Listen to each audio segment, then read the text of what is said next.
My childhood friend, the young general, wants to break off our engagement and marry my enemy's daughter, Wan Tong. He knows full well of my suffering, yet speaks lightly of it. I am fond of her.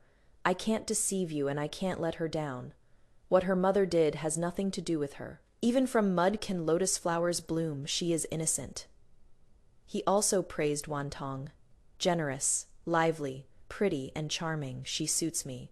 After being stunned for a moment, I agreed to break off the engagement. Less than 3 months later, I accepted another marriage proposal, but my childhood friend regretted it. My name is Jiang Shu. I am from the Duke of Wei's household. Me father was once infatuated with a woman, Lady Wu. Lady Wu was seductively beautiful. My father fell for her at first sight and took her as his mistress. This was the beginning of my family's suffering. The bloody tragedies Lady Wu caused in my family. I find it hard to let go even if I wanted to. When Li Mingxiao came to break off the engagement, I didn't mention Wan Tong's mother, Lady Wu, but he brought it up instead. Tonger knew nothing about your family's affairs. She was just a child then. Her mother is very domineering. She couldn't make her own decisions either. You probably don't know yet. Back then, it was your father who saw Lady Wu and her daughter were vulnerable and forcefully took her as his mistress. It was your father who willingly gave her money. Your maternal grandfather's death was due to court power struggles, not some petty inner household dirty business. You've been deceived by your own family. They all push the blame onto women. Tonger says her mother didn't know about the Duke of Wei's household's misfortunes. She feels very guilty and wants to compensate you. I listened quietly. The sunlight falling through the glazed tiles was dim and distant, no longer bright as it once was. General Li, do you believe all of it? I asked. This is the truth. Li Mingxiao was a bit annoyed. If you think it is the truth, why explain? You have a guilty conscience. If you agree with what you heard, what are you feeling guilty about? Li Mingxiao flew into a rage from shame. Don't make trouble unreasonably and lose all support. The Duke of Weiguo's manor has become like this. You should reflect on yourself. Your family's tragedy was caused by your father. Not Tonger's mother. Me heart turned to ash in my chest. The lingering smoke stung me until I almost shed tears.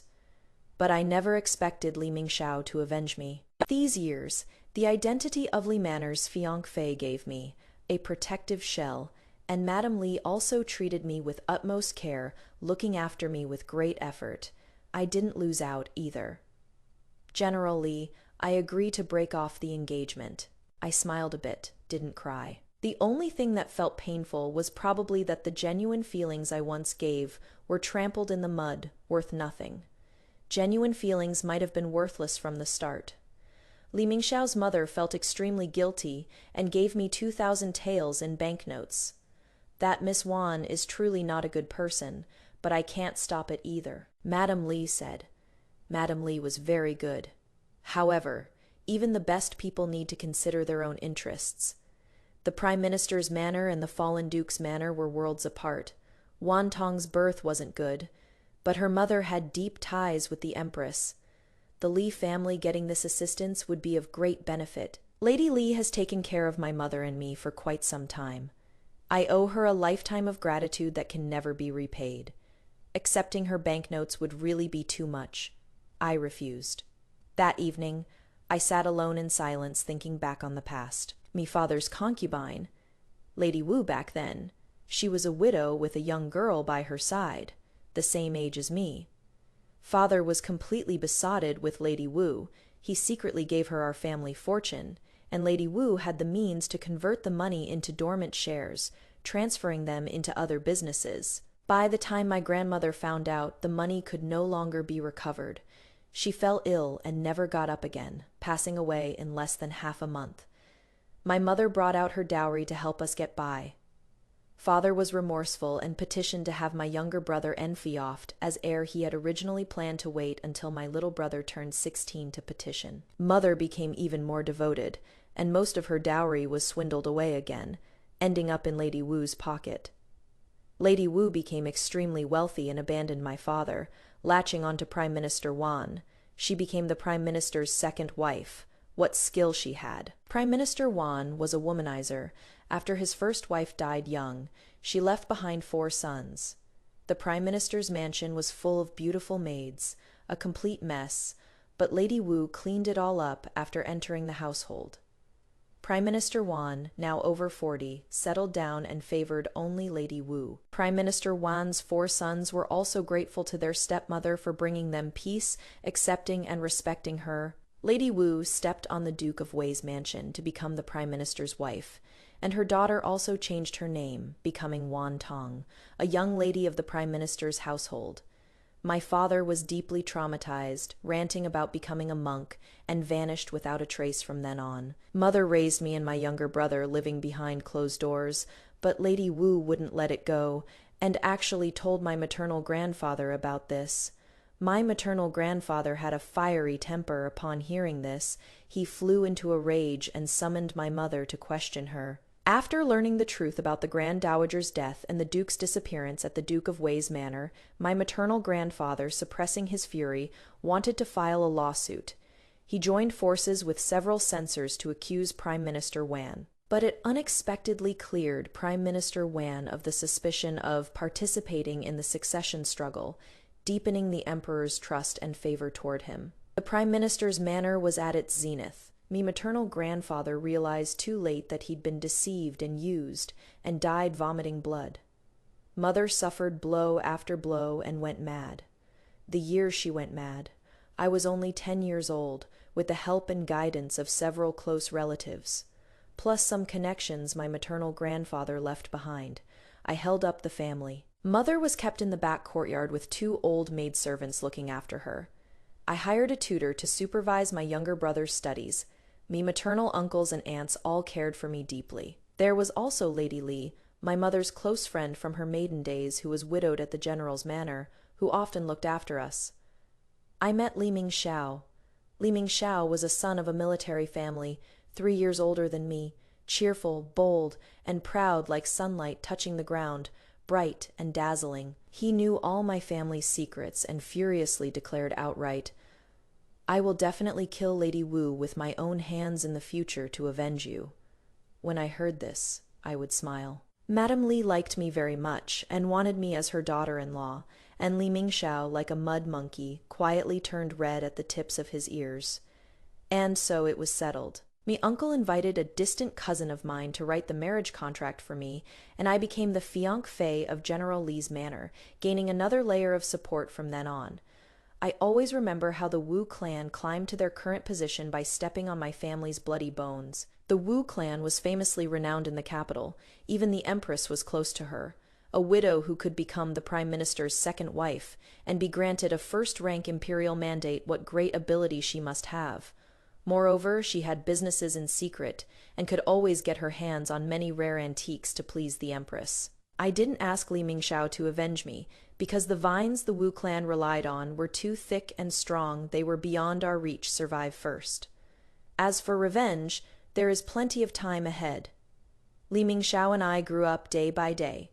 He went to the frontier for 3 years and happened to encounter warfare. A newly risen tribe had grown strong and was eager to stir up trouble. Li Mingxiao defeated them.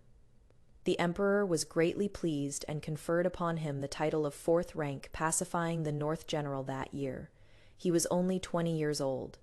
He was the first person of this dynasty. I watched him change with my own eyes. He gained arrogance, was flushed with success, became inflated, acting like he was invincible. I heard the empress bestowed upon him 2 beautiful concubines, both concubine-born daughters of minor capital officials, and he accepted them all. Madame Li comforted me. "I'll keep everything under control and will never give birth to illegitimate children before you. Don't worry." As a fallen aristocratic family's daughter with no maternal family to rely on, this kind of protection, even from a mother-in-law, how long could it last? Li Mingxiao came to visit me, no longer bringing childhood sugar figurines and snacks, but gold, silver, jewels, silks, and satins gifts that were clearly prepared by servants without much thought. I accepted them because I needed this fiancé. I've always been making long-term plans. He also wasn't like his childhood self, coming to the Duke's mansion every few days. Instead, after showing his face once, he disappeared without a trace. I could clearly feel that the high-spirited him now looked down on me.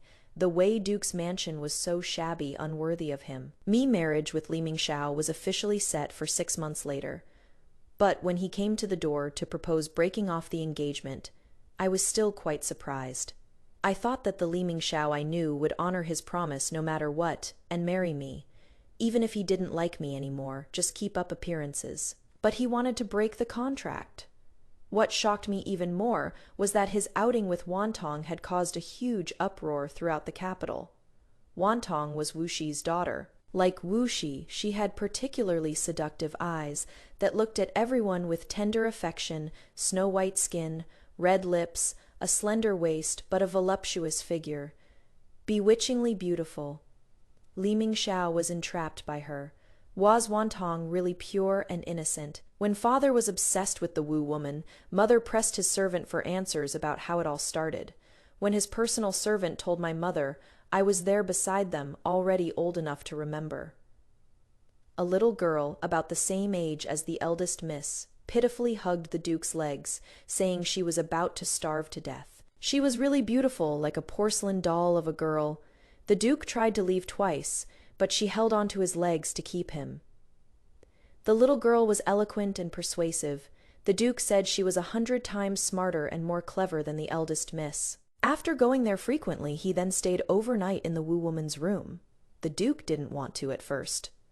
The little girl was Wan Tong young and innocent. She could do anything without being blamed.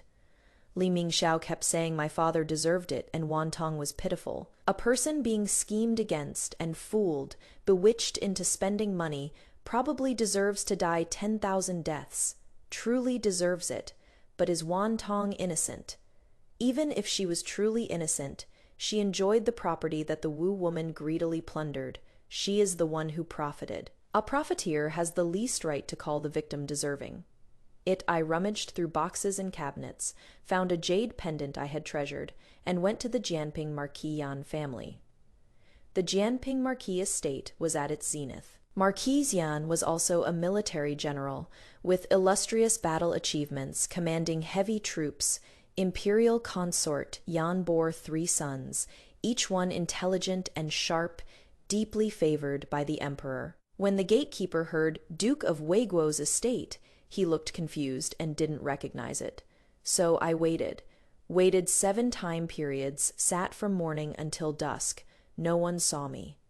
The next day I went again and just happened to run into the Yan family's grand dowager going out to burn incense. The young servant casually mentioned it to the inner residence's head maidservant, and the Yan family's grand dowager actually called me over. She was kind and gentle. I am an old acquaintance of your grandmother's. We had a relationship all these years. How have you all been? I am doing well. Thank you for your concern. I smiled. I have a gift I'd like to give you, Grand Dowager Yan. What is it? I handed over the handkerchief. The Grand Dowager took it, instructed the head maidservant to take me into the inner residence for tea, and had the maidservant ask me if I had any difficulties to just say so, then got on the carriage to burn incense, treating me like I was there to mooch off them. I didn't drink the tea, turned around and left. That evening the Yan family sent someone to invite me to the Marquis Manor, and I had a private conversation with the Grand Dowager for 2 time periods.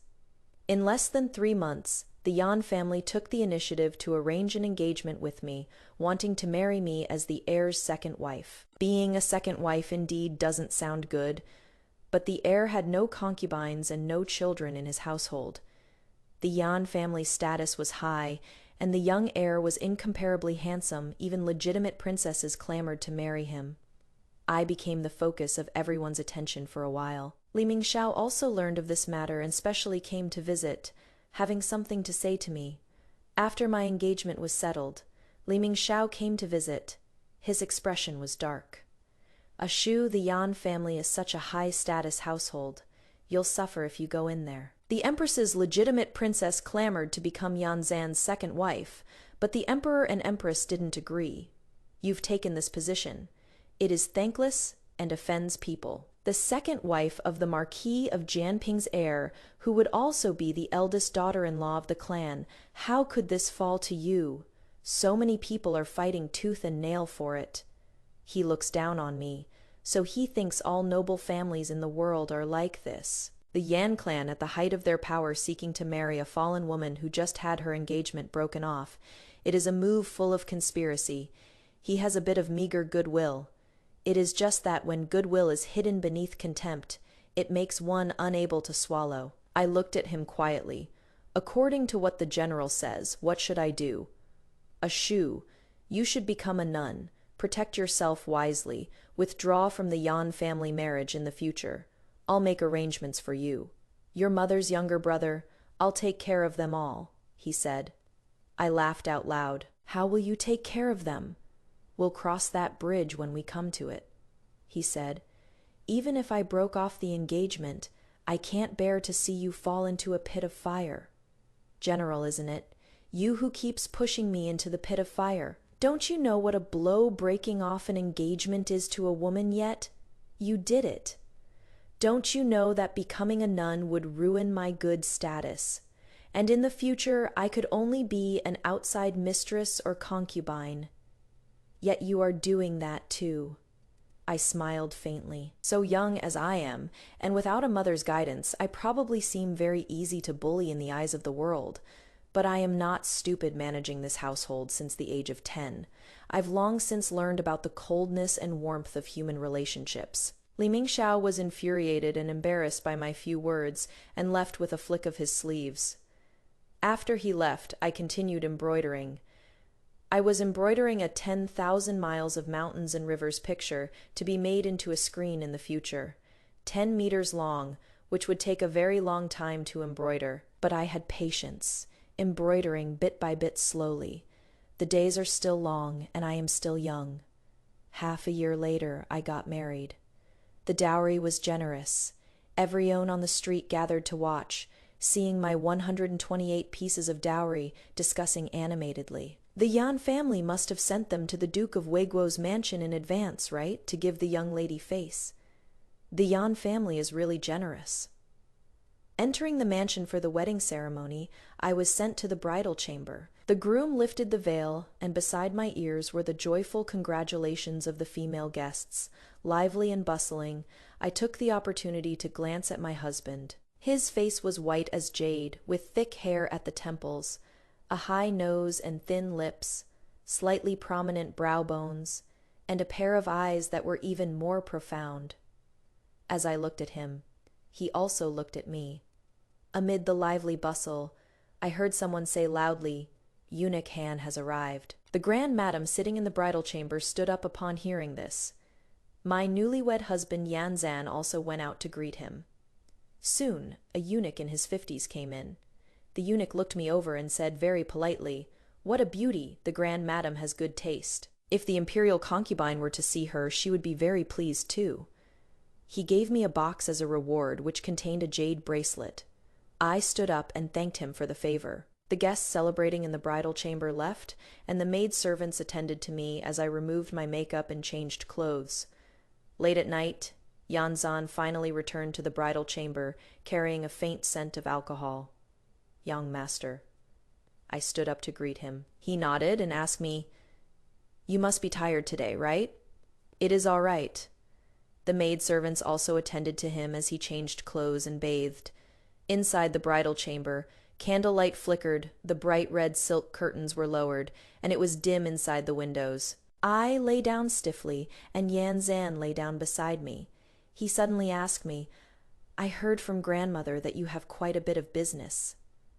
When my maternal grandfather was alive, he helped an old friend. After my grandfather passed away, the old friend came to repay the 500 taels of silver he had borrowed back then. I was only 10 years old at that time, and I talked with him. I learned that he did water trade, had lowly status, and wanted to seek refuge with a household. I made the decision, and the Duke of Weiguo's mansion accepted him as a retainer. I also secretly sold several hundred mu of the Duke's mansion's sacrificial land, gathered capital, and gave it to him, and had him form a maritime merchant fleet for me. I told Yan Zan in detail. Yan Zan only knew a rough outline, and upon hearing this, looked at me in surprise. "Weren't you afraid of being deceived?" I had to survive and take revenge. If I didn't take desperate risks, I'd live a pathetic life forever. I took a gamble. If I lost, I'd take my younger brother and mother, burn down the Marquise's mansion, and we'd all go underground to become ghosts. I said, Yanzan didn't speak for a long while. I thought he would find me very crude and dislike me. Unexpectedly, he pulled me into his arms and said in a low voice, Grandmother has good judgment. You truly are both brave and resourceful. On our wedding night, the red candles burned until dawn. Yanzan and I performed the marriage ceremony. The next morning, we went to the main courtyard to offer tea. Father-in-law is a military general, solemn and imposing. Mother-in-law is the household matriarch, strict and decisive. The Grand Dowager is gentle and kind, yet wise and intelligent. Facing them, I wasn't timid at all, offering tea very properly, receiving red envelopes from the elders, and presenting them with my needlework, giving prepared gifts to younger brothers-in-law, sisters-in-law, and sisters-in-law. The first hurdle of the new marriage was passed. After lunch, mother-in-law kept me behind. She was stern and serious. Like you, I am also a second wife. The Grand Dowager treats me fairly, with clear rewards and punishments, and I will treat you the same, rest assured. As long as you conduct yourself properly, no one will dare bully you in the future. There was no warmth or tenderness, yet it was equally reassuring. I prefer a way of speaking that presents facts and discusses capability, rather than playing on emotions. Thank you, Mother. She nodded, told me to go back, with no unnecessary words, very crisp and clean. In the evening, the Grand Dowager called me to her courtyard, with only my parents-in-law and my husband, no one else. After dismissing the servants, the Grand Dowager had me recount the events from back then for everyone to hear. I saw with my own eyes a servant woman put poison in the tea, doing it behind the rock garden, spilling some of the powder, then sent the tea to the Marchioness of Jianping. After the lady drank tea, she had no discomfort and even spoke a few words with my mother. When she left, her jade pendant accidentally fell, and I picked it up. I said I would return it. Mother said she wasn't that familiar with the Marquis of Jianping's wife and couldn't rashly visit her. Another day she would send a calling card to the Marquis of Jianping's wife, pay a visit, and then return the jade pendant. The next day we heard that the lady suddenly died overnight.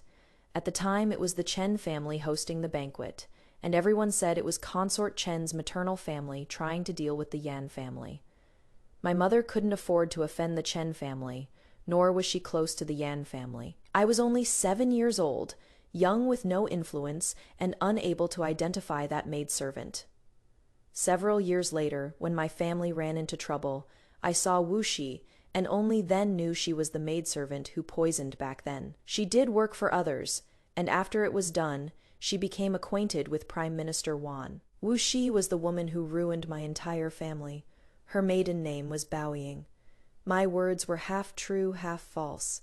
Back then at the Chen family's, I indeed saw Wu Baoying disguised as a maidservant. Wu Baoying did indeed serve tea to the Marquis of Jianping's wife, who was Yanzan's mother.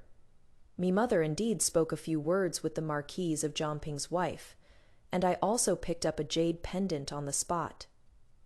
Afterwards, when trying to return it, we heard the Marquis of Jianping's wife suddenly died. This matter had quite an impact, and mother forbade me from saying anything to avoid inviting trouble.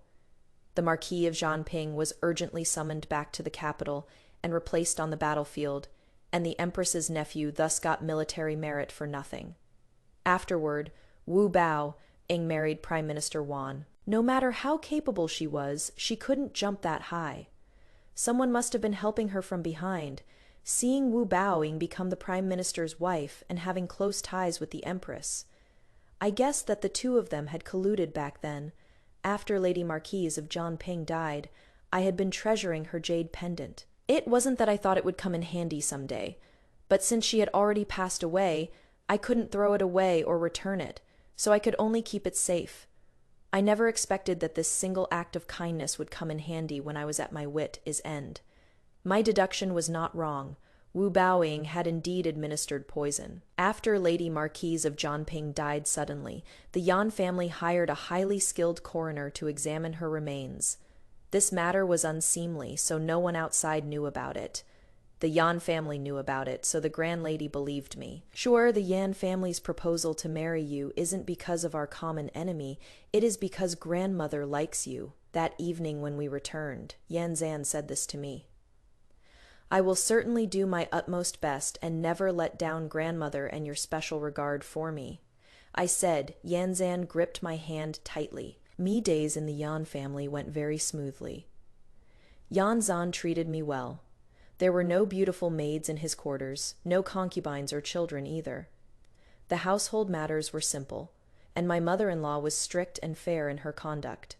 Everything followed proper rules. A month after the wedding, both grandmother and mother-in-law would take me out for social engagements. The Duke of Wei's manor had its glory days before, but has fallen on hard times these years. There are rumors and gossip outside, but the truth isn't known to everyone. I don't want to pour my heart out either. Suffering doesn't bring sympathy. It only provides amusement for others. The bitterness of the Duke of Wei's manor, I swallow it down, it is my courage.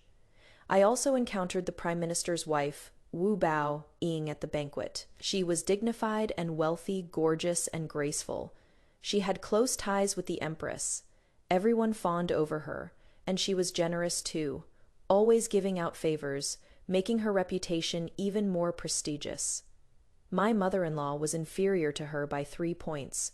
Only the Grand Lady of the Yan family could rival her. When she saw me, her expression didn't change one bit.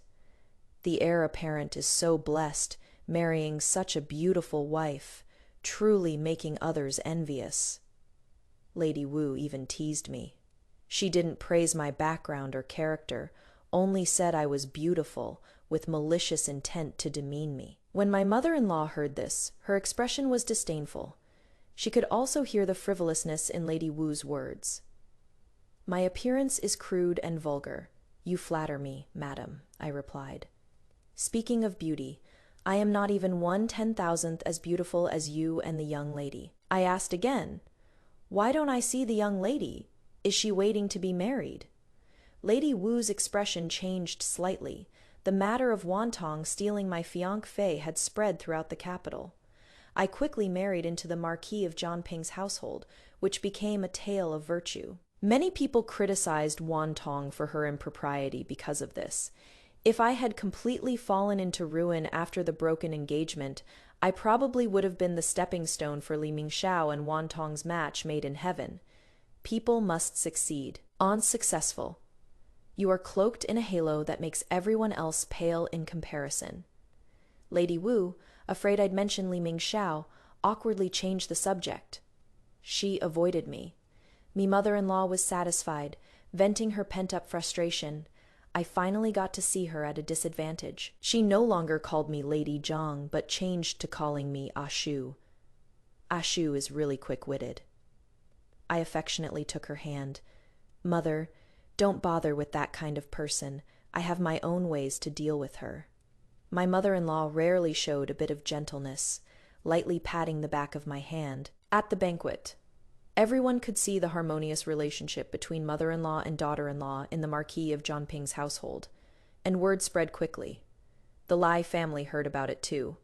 I heard indirectly that Lady Lai fell ill, seemingly very angry with her son, yet unable to control him. I didn't go visit Lady Lai. No matter how well she treated me, I still had to avoid suspicion. In the 3rd month after the wedding, Imperial concubine Yan summoned the Grand Madame to bring me into the palace. Imperial concubine Yan was Yan Zan's aunt. When he was very young, he studied under his aunt's tutelage, and the aunt and nephew had deep affection for each other. Before entering the palace, I specially dressed myself up, wearing particularly gorgeous and elaborate attire. Fortunately, it was the winter month, so the complicated and warm clothing didn't seem strange. Yan Zan looked me over. Ashu, are you nervous? I looked at myself in the mirror. Those eyes were ice cold, lowering my gaze. A little. Aunt is a very good person. On our wedding night, she sent someone to check on you. She praised you and even gave you jewelry. Yan Zan gently pressed my shoulder, giving me encouragement. I felt a bit of guilt in my heart. If I failed, I'd let down the Yan family's trust, but I didn't have many chances. I had to take the risk. When leaving, I helped the Grand Madam into the carriage. She looked at me and smiled. Sure, relax a bit. Wearing so much must be tiring. I then said, I am afraid of looking shabby and having the palace servants laugh at her imperial concubine. The Grand Madam smiled and said nothing. She and I got into the carriage. Yan Zan personally drove to escort us. He accompanied us all the way to the palace gate, and when I got off, he helped me down. His hand almost touched my waist. I hurriedly dodged away. He just took it as me being shy in public, didn't think much of it, and smiled faintly. I haven't received an imperial summons, so I can't enter the inner court. You go in with grandmother, be careful in everything, Yan Zan said repeatedly. Between his brows, there was a trace of worry. I responded, Don't worry, young master. You offended Madame Wan not long ago. I am afraid Her Majesty the Empress might harbor resentment and take the opportunity to make things difficult, Yan Zan said. I can handle it. Yan Zan gripped my hand firmly with force, and my heart trembled.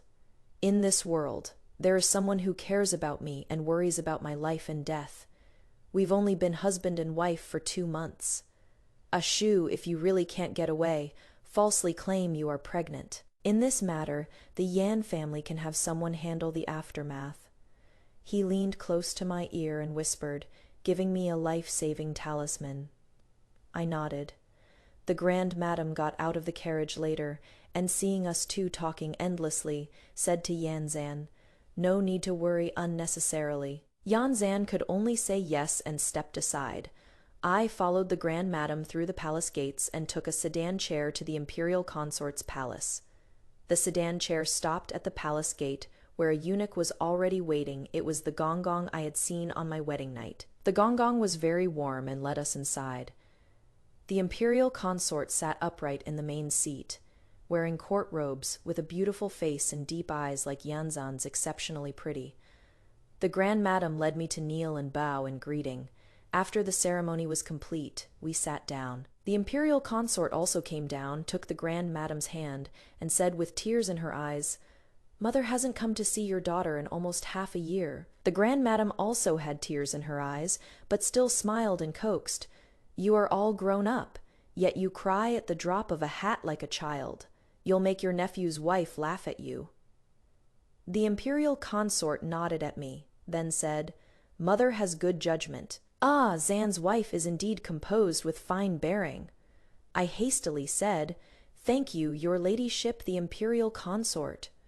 After exchanging a few pleasantries, the palace maid went to arrange the midday meal when suddenly someone came from the Empress's palace. The Empress wishes to see the Yan family's wife. Young madam, please. The eunuch was very assertive, and after bowing to the imperial concubine, immediately looked at me. The imperial concubine's face darkened, but she didn't dare defy the Empress. I will accompany her. My nephew's wife is young and may not know the rules, lest she offend the Empress. But the eunuch blocked her. Your Highness, the Empress only requests the Yan family's young madam. Your Highness and the Grand Madam, please bear with us. I looked at the imperial concubine. Your Highness, that the Empress is willing to see me is an honor to the Yan family, and is a blessing for both the Yan family and your Highness. There was approval in the imperial concubine's eyes, but also anxiety. Unable to keep me there, she had no choice but to let me go. I walked quietly behind the eunuch, feeling the thing hidden at my waist, my mind rapidly calculating something. I thought, I am going to die in the palace before death. I'll probably suffer some torment. Fortunately, my business is large, and my younger brother won't have to worry about food and drink in the future. If he studies well with knowledge at his side, and with the people I've left for him to use, he can live a prosperous and peaceful life. He is a gentle child who will treat our mad mother well. I only need to take the first step well, be a good blade, and the Yan family can use this matter to make trouble and avenge me. The money swindled from the Duke of Wei's mansion, mother's madness, and grandfather's death. They all have an explanation now. My worthless life is no great loss. The only thing I can't let go of is Yan Zan, who repeatedly told me to be careful at the palace gate. Unable to keep my promise to stay with him for this lifetime. In the Empress's palace, I saw Lady Wu and her daughter. Lady Wu remained dignified and elegant, graceful in temperament. Wan Tong was beautiful and refined, young and lively. In comparison, my ill-suited heavy dress was trying too hard and pathetic. I knelt down first and paid respects to the Empress. She didn't tell me to rise for a long while. A cold and detached woman's voice finally drifted over after some time. "So you are the Zhang girl?" "Yes," I said respectfully. The Duke of Wei's household still hasn't died out completely. I remained extremely respectful. "Your Majesty, there is still a younger brother at home." A cold laugh. The Empress's lofty voice took on more harshness. Sharp-tongued and quick-witted, truly a Zhang daughter. She continued, "That old bastard Zhou Shihong, he is your maternal grandfather?" Sharp pain pierced my heart, but I dared not show the slightest bit on my face. I kowtowed lower. "Yes, thank you, Your Majesty, for still remembering. This palace will never forget for as long as I live." Zhou Shihong caused no end of trouble for this palace and the seventh prince. The Empress said coldly, "Her son is only 13 this year, while my grandfather has been dead for a full 8 years now. When seeking to condemn someone, any pretext will do. The Empress and Lady Wu had long been of one mind, secretly colluding for many years. The Wu family that they knew from their boudoir days came from a noble family, but their fortune declined, and her husband's family later suffered disaster. She ended up on the streets, using every means possible, sucking the blood of countless noble families before achieving her current status. Of course, it was inseparable from the Empress's support. When the Wu family gained power, she sent large amounts of money and treasures to the Empress to help her win people's hearts. I remained kneeling, saying apologetic words. "If you are sincere, copy scriptures for this palace for 3 days and nights. Consider it as praying for blessings," the Empress said. I immediately kowtowed. "To be able to contribute my humble efforts for your ladyship is this commoner woman's blessing." I didn't have an imperial appointment yet, but to be able to see the Empress and get close to the Wu mother and daughter, I spent 8 years. The opportunity was delivered right to me like this. Perhaps it was my maternal grandfather's spirit in heaven, also unwilling to rest, specially coming to lend me a hand. Otherwise, how could I have my wish fulfilled so perfectly? "Saman, take her to the small Buddhist hall," the Empress said indifferently. When I got up, I glanced at the Empress. Too far away, could only vaguely see that she was an elderly woman. I stayed in the small Buddhist hall copying scriptures. The small Buddhist hall was extremely cold. No one brought a brazier. Fortunately, I wore thick clothes and could endure it. The legitimate princess came to cause trouble. The princess born to the Empress wanted to marry Yan Zan as his second wife, which would disgrace the royal family, so the Emperor and Empress naturally didn't agree. But she took out her resentment on me. Her palace maid brought hot tea, scalding hot tea. She took it over and handed it to me. "Young madam, have some tea." The entire cup of tea spilled onto the back of my hand. Too hot. The back of my hand turned completely red. She left triumphantly. I looked at my reddened skin, knowing the boiling tea had been brought from the tea room, and on such a cold day it could only be so hot. The palace maids guarding me were very lax because they didn't need to guard against anything from me, often going out for half a day without being seen. When no one was around, I brought my hand close to the candlestick. The candlelight burned. The pain was piercing. I gritted my teeth and endured it. I stayed in the Empress's palace all night. All night, I sat in the Buddhist hall copying scriptures, not daring to close my eyes. The palace maids were so sleepy, they were swaying all over the place, secretly dozing off one by one. The next day, when it was light outside, I received a bowl of slightly cool plain porridge. The small Buddhist hall was close to the main hall. In the morning the consorts came to pay their respects. Quietly, I also heard noble consort Yan's voice. She asked about me and was scolded a few times by the Empress. After the morning court session time passed, The empress's palace became lively, and I heard a middle-aged man's voice. "Go fetch her. Let me take a look," the emperor said. The hurried footsteps of the eunuch from far to near. A moment later I was brought to the main hall. When entering, I glanced around. The grand madam and noble consort Yan had both come, accompanying the emperor. Noble consort Yan had brought her backing. "This is the Yan family's new daughter-in-law," the emperor said casually. "Which family's young lady?" "The Duke of Wei's household," noble consort Yan answered. "The Duke of Wei's household. We haven't seen the Duke of Wei come to the palace to pay New Year respects for many years," said the emperor. Imperial concubine Yan added, "The Duke of Wei, years ago, due to an incident, clamored about becoming a monk and has been missing without a trace ever since." The emperor wasn't very interested. "I heard you insist on copying scriptures for the empress," asked the emperor. "Yes," I kowtowed again, after answering. I lifted my face, looked at the people sitting in the main seats, wanting to speak but hesitating. This action was very bold and inappropriate. The empress's face darkened. "Imperial nonsense. His Majesty and Her Majesty the Empress are present. Why are you calling out to me?" Imperial concubine Yan scolded in a low voice. This was the rule. Her expression wasn't serious, even a bit anxious. Afraid I was giving the empress an excuse to punish me. "What do you want to say?" The emperor's expression was indifferent. "Your Majesty, yesterday the princess came to the Buddhist hall and taught this commoner woman some rules." I said, "The empress was amused by me." "What? Did the princess wrong you?" The empress said amusedly. Imperial concubine Yan shot me looks. The grand lady looked at me worriedly. The emperor's joy or anger couldn't be discerned. "No, Your Majesty. The princess was playing around with this commoner woman and threw one of my pouches under the Buddhist hall. The small Buddhist hall is a sacred place. This commoner woman dares not selfishly search for it, but that pouch was embroidered by my mother before she went mad. It is very precious. This commoner woman boldly wishes to retrieve it and humbly requests Your Majesty the Empress to send someone to help search for it," I said. Before everyone could say anything, I added, "Even if it has been destroyed, this commoner woman still wants to find it back. I beg Your Highness's grace." "My hand," I stretched it forward forcefully. Consort Yan immediately asked, "What happened to the back of your hand?" I pulled my hand back.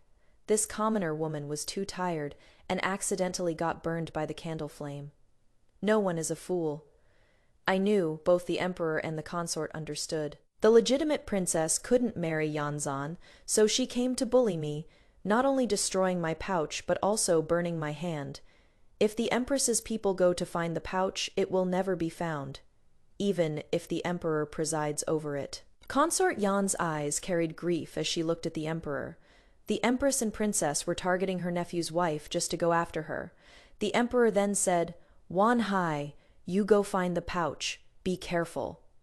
He called the eunuch by his side. The empress's face stiffened. "Your Majesty, this subject consort." "Let Wan Hai go look for it. How big of a deal is it?" The emperor interrupted her. "Empress, your temper has been getting worse over the years." The empress's face was full of fear. She explained that she didn't, while the emperor listened half-heartedly. The emperor's displeasure was obvious. The consort had given birth to 3 sons, each one able to please the emperor, and the consort herself was virtuous and magnanimous, enjoying endless favor. They were all old acquaintances from his days at the princely residence. The empress deliberately tormented the consort's family, not giving the consort face. In the emperor's heart, she was narrow-minded and mean, truly unworthy of sitting in the position of empress. These grievances didn't just start today. Eunuch Wan took people to the small Buddhist hall to find the pouch, and soon came out with a pale face, presenting a damaged pouch to the emperor. The pouch was torn. When the emperor saw it, he scolded the princess for being willful, whereas even half a bit of the princess's dignity. But Eunuch Wan took out another item. Not just the emperor. Everyone's face changed. I was locked in prison.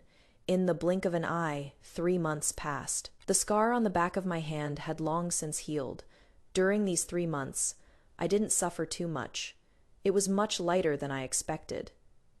In the Empress's small Buddhist hall, a voodoo doll was discovered. This kind of thing has always been forbidden in the palace. It was chaos at the time, and the Empress insisted it was me who brought it in. In the chaos, I looked at the Emperor's expression and knew he didn't believe it. It was indeed me who brought it in. Over these years, I've done many things. I found out about the Wu clan's backing and also inquired about the Emperor's birth date. It wasn't easy. Fortunately, money makes the world go round, and my money moved the people at the Imperial Astronomical Bureau. So when entering the palace this time, I dressed especially thick and hid a voodoo doll at my waist. Me calculation was that when the Grand Lady and I entered the palace, Imperial concubine Yan would, according to palace rules, definitely take us to pay respects to the Empress, either right when we entered or before leaving.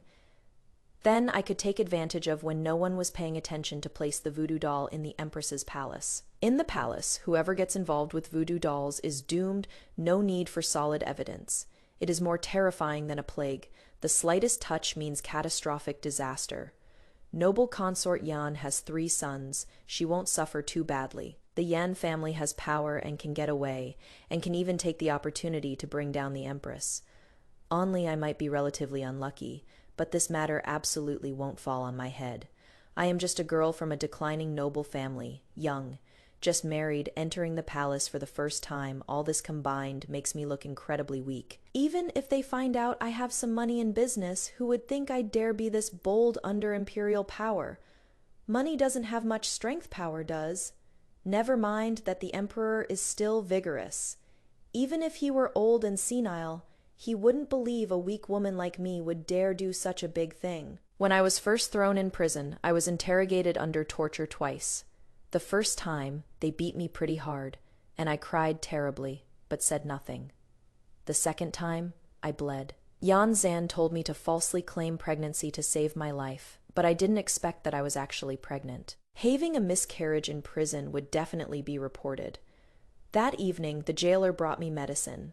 I knew then that my ordeal was over, that I could survive. I took medicine in prison for 3 days and stopped the bleeding.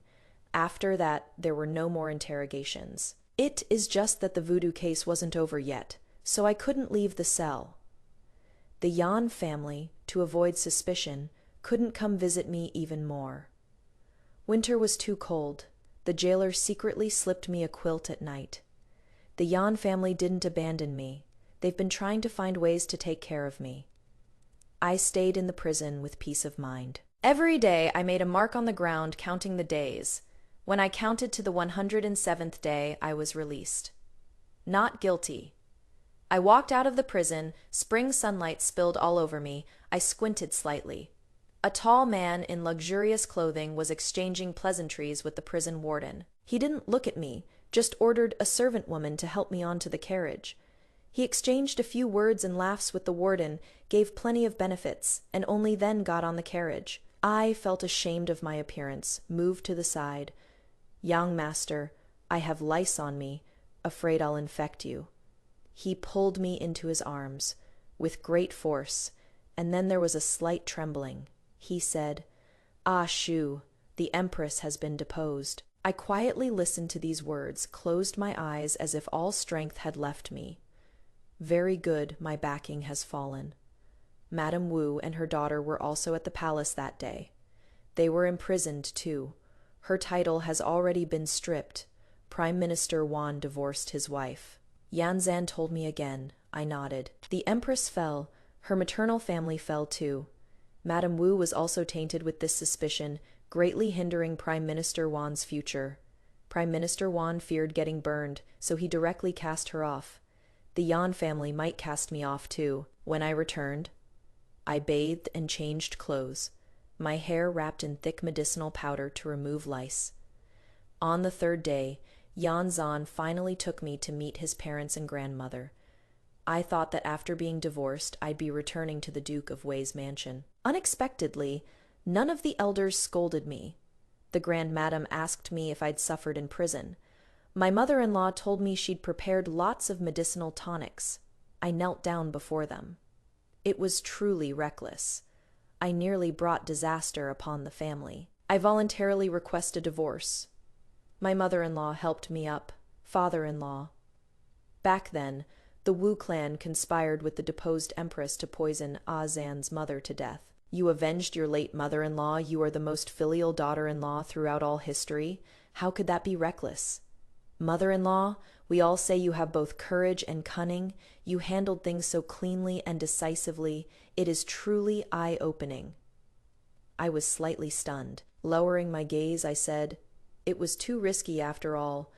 One misstep could have implicated the family and the imperial concubine. I am willing to accept punishment." The Grand Madam spoke up. "The imperial concubine has weathered countless storms. If she were timid, she wouldn't be a daughter of the Yan clan. As for you, you are destined to be a daughter-in-law of the Yan clan. Good child, you make decisions quickly and handle matters meticulously with such an eldest daughter-in-law. How could the family not prosper? The fate between people must be predetermined like this. The Yan family is a military household. Even though the sons are all refined scholars now and don't go to the battlefield, the Grand Madam's nature as a matriarch of a military family can't be changed. She admired me greatly. Others, even if they had opinions about me, had to watch the old lady's expression when speaking. My parents-in-law and husband also sincerely praised me for acting in a timely manner this time. No one in the capital is talking about you. No one believes a new bride would dare to do such a thing. The deposed empress was moved to a side palace. Her health deteriorated day by day, and she passed away in less than a year. Her natal family also fell.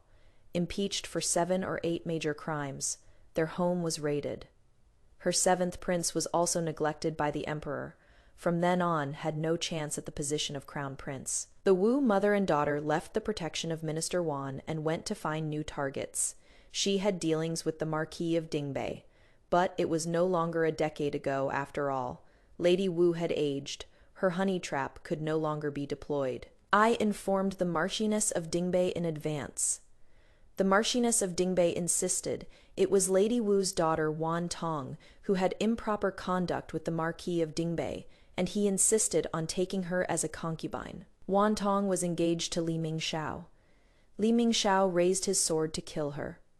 The Li family broke off the engagement again. Many people subtly gossiped to me about the Li family, but I would tell them all how Lady Li took care of and helped us when my family was down and out, thus saving the Li family's reputation.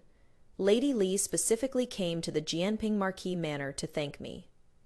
Mingxiao went to the frontier. He doesn't plan to come back.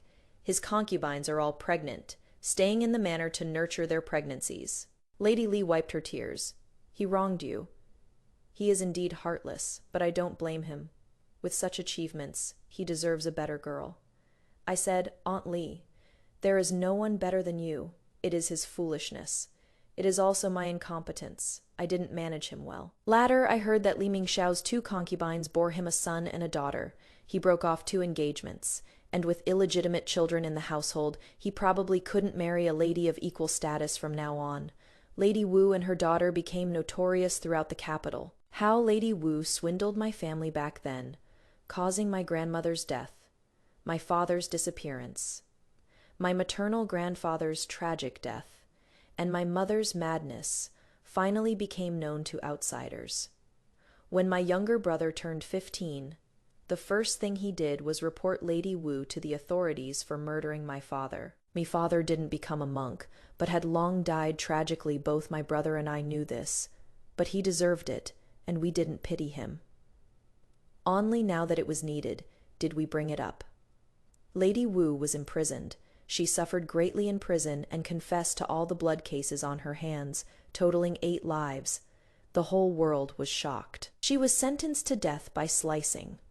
On the day of execution, many people went to watch, but I didn't. After Lady Wu's death, her business fell apart, and her daughter Wan Tong ended up in the red light district, sinking lower and lower, becoming a streetwalker, and died within a few years. Wang Shang also had bad luck later, got involved in power struggles, and was exiled to Lingnan. I saw Li Mingxiao again 10 years later. I was shopping by the roadside with my children when I saw him being escorted back to the capital in a prison cart. He had fought and lost several battles at the frontier. He became famous at a young age, too proud and conceited, and because he was frustrated and dissatisfied with his marriage matters, he became increasingly stubborn and wouldn't listen to anyone. His subordinates all hated him. He thought he thoroughly understood military strategy and was unmatched in battle, but lost 5 cities in one night. After an emergency change of commander, 3 were recaptured. He was escorted back to the capital for execution. I went to visit Aunt Lai. She wasn't even 60 yet, but her head was full of silver hair. He was just too arrogant, I said. I still didn't hate him. Seeing his misfortune brought me no joy. I only pitied Aunt Lee for losing her husband in her early years and her son in her old age.